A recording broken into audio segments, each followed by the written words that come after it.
Hello everyone. आज हम करेंगे क्लास नाइन्थ की फिजिक्स में चैप्टर मोशन में डिस्कस करेंगे स्पीड और वेलोसिटी में क्या डिफरेंस है। तो सबसे पहला जो डिफरेंस का पॉइंट बनेगा वो बनेगा स्पीड वाली साइड पर, उसकी definition base. It is defined as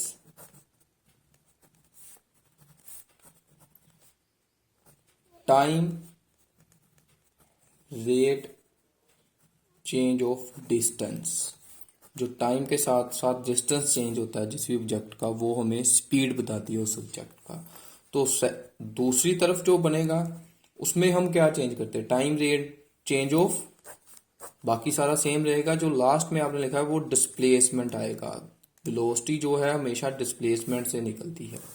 ठीक है, पहले जो हमने किया उस केस में हमने डिस्टेंस जो टाइम के साथ साथ चेंज किया वो हमें स्पीड बताएगा ऑब्जेक्ट की। जब हमने डिस्प्लेसमेंट टाइम के साथ चेंज की तो वो हमें वेलोसिटी बताएगी ऑब्जेक्ट की। ऐसे सेकंड पॉइंट जो है वो अगर आप देखते हो तो सेकंड पॉइंट में क्या आएगा, इट हैज ओनली मैग्नीट्यूड। देखो मैग्नीट्यूड का मतलब है कि जब आपने मान लीजिए वेलोसिटी है ए ऑब्जेक्ट की, तो आपने वेलोसिटी निकाली, जो ए ऑब्जेक्ट है उसकी वेलोसिटी आपने निकाली। मान लीजिए उसने डिस्टेंस जो है 20 मीटर कवर किया और टाइम उसको लग गया 5 सेकेंड। तो 5 से इसको कट करेंगे तो ये क्या आएगा, 4 मीटर पर सेकेंड उसकी वेलोसिटी आएगी। तो इस केस में सिर्फ हमारे पास 4 जो है उसका मैग्नीट्यूड है। हमने डायरेक्शन तो बात ही नहीं की डायरेक्शन की स्पीड में, क्योंकि हमने बोला डिस्टेंस कवर करता है स्पीड। जो स्पीड में हम डिस्टेंस कवर करते हैं तो जो डिस्टेंस होता है उसकी कोई पर्टिकुलर डायरेक्शन नहीं होती। तो अगर यही बात आप वेलोसिटी वाले साइड पर करते हो तो उस केस में अगर आप 4 मीटर पर सेकेंड की डिस्प्लेसमेंट के साथ अगर आप वेलोसिटी निकालते हो 4 मीटर पर सेकेंड, तो डिस्प्लेसमेंट की उस केस में मैग्नीट्यूड प्लस डायरेक्शन होगी। डायरेक्शन मीन्स जैसे उन्होंने डिस्प्लेसमेंट किया नॉर्थ डायरेक्शन में, साउथ में की तो साउथ, उस केस में वेलोसिटी की जो है डायरेक्शन और मैग्नीट्यूड दोनों आते हैं। तो इसलिए डिफरेंस जो बनता है हम इसमें डिफरेंस निकालते हैं कि जो हमारी वेलोसिटी और स्पीड है वो मैग्नीट्यूड सिर्फ स्पीड में होता है और डायरेक्शन जो है वो वेलोसिटी में मैग्नीट्यूड प्लस डायरेक्शन दोनों होते हैं। ठीक है, तो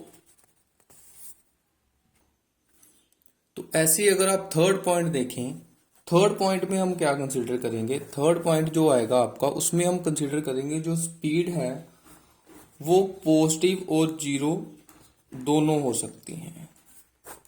ठीक है, जो स्पीड है वो पॉजिटिव और जीरो होंगी। जैसे आपने डिस्टेंस और डिस्प्लेसमेंट में डिफरेंस किया, मैंने पीछे एक वीडियो बनाई उसमें आप देख सकते हो। डिस्टेंस जो है वो हमेशा जहाँ तो पॉजिटिव होता है जहाँ फिर जीरो होता है। तो डिस्टेंस से ही आप स्पीड निकालते हो तो फिर स्पीड भी जो है वो पॉजिटिव और जीरो हो सकती है। तो ऐसे अगर आप दूसरी साइड में देखें वेलोसिटी साइड पर, तो वो पॉजिटिव भी होगी वेलोसिटी, नेगेटिव भी होगी और जीरो भी होगी। देखो जीरो स्पीड कब होती है, जब आप डिस्टेंस ही नहीं कवर करोगे तो वो जीरो मानी जाएगी। ऐसे ही वेलोसिटी में भी जब आप डिस्प्लेसमेंट ही नहीं करोगे तो वो जीरो वेलोसिटी मानी जाएगी टाइम के साथ।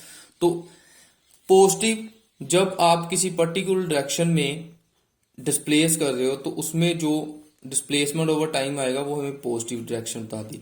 फिर आप उसी डायरेक्शन के ऑपोजिट डिस्प्लेस करेंगे तो उस टाइम पर जो वेलोसिटी आप नेगेटिव होगी। नेगेटिव वेलोसिटी सिर्फ डायरेक्शन ऑपोजिट होने की वजह से आएगी। मैग्नीट्यूड में अगर आप बोलो कि मैग्नीट्यूड वेलोसिटी का नेगेटिव है, वो नहीं है, सिर्फ डायरेक्शन की वजह से नेगेटिव वेलोसिटी मानी जाती है। ठीक है, तो लास्ट पॉइंट अगर आप इसमें डिस्कस करते हो वेलोसिटी में, तो जो वेलोसिटी है वो direction of motion of object का नो आइडिया है। उसमें आपको ये आइडिया नहीं पता चलेगा कि direction of motion of object क्या है, क्योंकि हम डायरेक्शन की बात ही नहीं करते डिस्टेंस में। ठीक है, तो इसलिए यहां से आपको ये भी नहीं पता चलेगा कि direction of motion of object क्या है स्पीड की केस में। ठीक है, और जब आप यही बात वेलोसिटी में करते हो तो वेलोसिटी में आपको जो है वो डायरेक्शन की बात की जाती है, उसमें direction of motion of object आपको पता चल सकता है, क्योंकि वेलोसिटी जो है डिस्प्लेसमेंट तो निकालते हैं और डिस्प्लेसमेंट जो है एक पर्टिकुलर डायरेक्शन में होती है। ओके, तो ये था हमारा डिफरेंस स्पीड और वेलोसिटी में। अब यहां पर मैं एक आपसे क्वेश्चन डिस्कस करना चाहता हूं। आपको एक कंडीशन बतानी पड़ेगी, किस कंडीशन में average speed is equal to average velocity. ठीक है, magnitude of average velocity is equal to magnitude of average speed. कब जो एवरेज वेलोसिटी है आपकी एवरेज स्पीड के इक्वल होगा। ये अब मैंने उल्टा लिख दिया, आप इधर वेलोसिटी लिखेंगे और इस साइड पर स्पीड लिखेंगे। तो जो कहते हैं एवरेज स्पीड है किसी ऑब्जेक्ट की, वो एवरेज वेलोसिटी कब होगी उसी ऑब्जेक्ट की। अब आप बोलोगे स्पीड डिस्टेंस से होती है लेकिन वेलोसिटी डिस्प्लेसमेंट से होती है, ये कैसे पॉसिबल है। किसी ऑब्जेक्ट जो है वो डिस्टेंस भी करेगा और डिस्प्लेसमेंट भी करेगा एक ही टाइम पर, वो हमें स्पीड भी बताएगा और वेलोसिटी भी बताएगा, ये कैसे पॉसिबल है।